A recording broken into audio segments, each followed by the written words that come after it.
Саламатсыздарма студенттер, бүгінгі біздің сабақтың тақырыбы Қазақстан Республикасының сыртқы саясаты. Сабақтың мақсаты студенттерге Қазақстан Республикасының қалыптасуы, оның әлемдік қауымдастықпен тең құқылы мүшесі болуы үшін халықаралық ұйымдармен байланысын, өзінің айналасындағы елдермен қауіпсіздігін, егемендігін, аумақтық тұтастығын сақтау қажеттігін түсіндіру.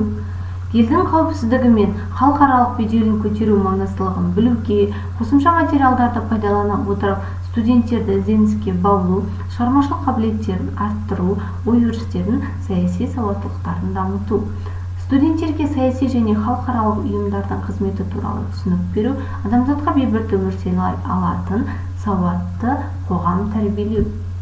Қазақстан Республикасының сыртқы саясаты негізі белсенділігімен, тепе-теңдік сақтауға ұмтылысымен, халықаралық аренада мемлекетіміз өзінің тарихи, геосаясаттық және экономикалық факторларына байланысты көп ғасырлар бойы сыртқы саясатын халықаралық ынтымақтастық, көршілес мемлекеттермен татуластық және олардың аймақтық біртұтастығын құрметтеу негізінде сыртқы саясатты жүргізіп келеді. Егеменді Қазақстанда дүниежүзілік қауымдастықтың тануы қалай болды? 1991 жылғы 16 желтоқсанда Қазақстан тәуелсіздік туралы декларация жариялады. Дүниежүзілік қауымдастыққа енуге мүмкіндік алды. 1992 жылы қаңтар айынан бастап 9 мемлекетпен дипломатиялық қарым-қатынас орнатты. Тәуелсіз Қазақстанды әлем мемлекеттерінің арасында бірінші болып Бауырлас Түрік Республикасы таныды. 1992 жылдың орта шеніне қарай Қазақстан Республикасының тәуелсіздігін 30-дан астам мемлекет мойындай бастады. Егеменді Қазақстанда дүниежүзілік қауымдастықтың тануы қалай болды? 1999 жылдың басына қарай дүниежүзінің 150 мемлекеті танып, 106 мемлекетпен дипломатиялық қарым-қатынас орнатты. Қазіргі Қазақстан шет елдерде 30-дан астам дипломатиялық және консулдық өкілдіктер ашқан болатын. Алматы және Астанада 50-ден астам шетелдік елшілік пен халықаралық ұйымдар жұмыс істейді. Республикамыздың сыртқы саясаты ұлттық мүддемен жалпы адамзаттық мүдделерді үйлестіріп жүргізетін дипломатиялық саясатты қолданды. Қазақстанның халықаралық байланыстың дамуы.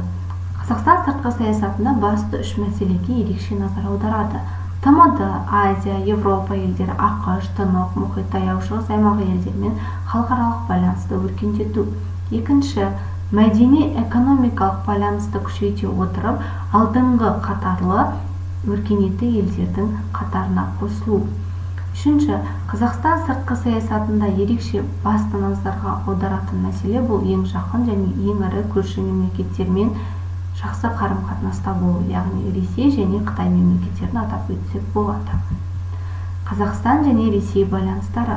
1992 жылғы 25 мамырда Қазақстан мен Ресей арасында достық, ынтымақтастық және өзара көмек туралы шарт жасалды.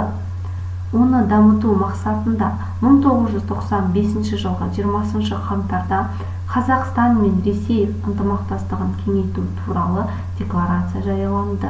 Ал 1996 жылғы 27 сәуірде Алматыда екі елдік бірлескен декларацияға қол қойылған болатын. Қазақстан-Қытай байланыстары.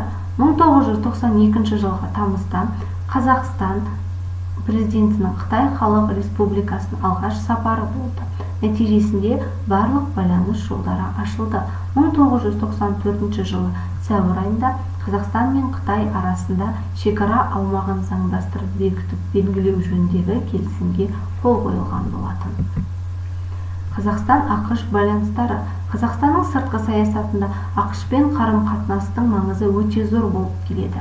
1991 жылғы 25 желтоқсанда ақш Қазақстан Республикасының мемлекеттік тәуелсіздігін таныды. Қазіргі кезде ақш Қазақстан экономикасының аса ірі инвесторы болып табылады.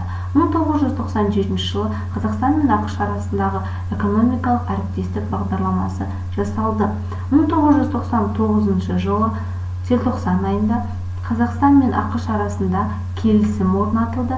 Екі ел келісім серіктестігі одан әрі дамытты. Қазақстан және халықаралық ұйымдар. Қазақстан Республикасы халықаралық қауымдастықтағы еліміздің позитивті образының қалыптасуымен және оның халықаралық мәртебеге ие болуы үшін ядролық қаруды таратпау, діни экстремизмге қарсы тұру, әлемдік діндер арасындағы толеранттылықты қарым-қатынасты сақтауды ең маңызды мәселе ретінде қалыптастыра отыра халықаралық мәртебеге ие болған болады. Біріккен ұлттар ұйымы тәуелсіз Қазақстан тарихында 1992 жылдың 2 наурызы Қазақстан Біріккен ұлттар ұйымына мүшелікке қабылдануымен ерекшеленеді. Еліміздің Біріккен ұлттар ұйымының бас ассамблеясының 46-шы сессиясында ұйымның жаңа мүшесі ретінде ғана емес, қазіргі заманның ең өзекті халықаралық проблемалары бойынша белсенді позиция ұстанатын мемлекет ретінде мүше болды. Қазіргі таңда Біріккен ұлттар ұйымының Қазақстанда 15 ұйымы жұмыс жасайды. Шанхай ынтымақтастық ұйымы 2001 жылдан бастап Қазақстан Республикасы Шанхай ынтымақтастық ұйымын құру бастамасына атсалысқан болатын, және де осы ұйым аясында негізгі қызметі сыртқы саясаттарды негізгі бағыттарының біріне айналдырған болатын. Қазіргі кезде Шанхай ынтымақтастық ұйымы Қазақстан, Қырғызстан, Қытай Халық Республикасы, Ресей, Тәжікстан және Өзбекстанның басын қосып отыр. Ал бұл ұйымдағы бақылаушы мемлекеттерге Монғолия, Иран, Үндістан және Пакистан кіреді. Ислам конференциялық ұйымы. Ислам конференциялық ұйымына Қазақстан 1995 жылы мүшелікке қабылданған болатын. Барлығымыз білетіндей, Қазақстан Республикасы мұсылман мемлекет болып табылады, яғни мемлекеттік діні мұсылман мемлекеті. Қазақстанның сыртқы саясатының басым бағыттарының бірі болып табылады.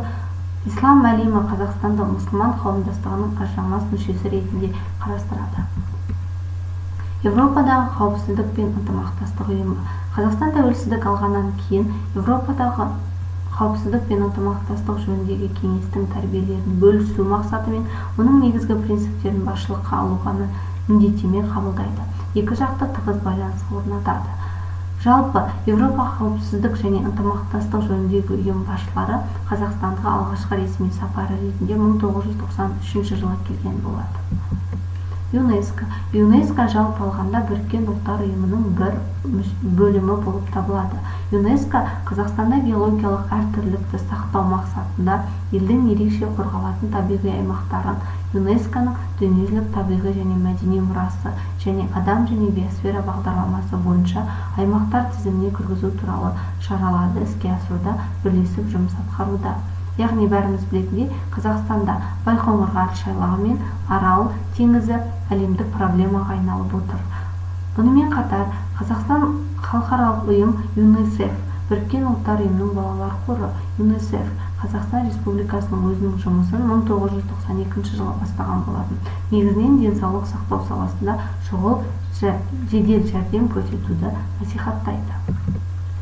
Қорытынды, бүгінгі сабағымызды қорытындыласақ, тәуелсіз Қазақстан дүниежүзінің көптеген елдерімен тең деңгейде дипломатиялық және экономикалық қарым-қатынас орнатты.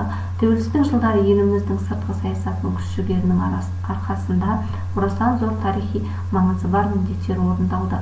Қазақстан орталық Азияның көшбасшы мемлекетіне айналды және халықаралық құрметті әріптеске, халықаралық лаңкестікке, есірткінің жайылуы мен ядролық қарудың таралуына қарсы белсенді күресетін мемлекетке айналды. Үй тапсырмасы. Мен бүгінгі тақырыпты 5 бөлімге бөліп қарастырған болатынмын. Осы бөлімдерге жеке-жеке қосымша мәлімет тауып түсінік айту.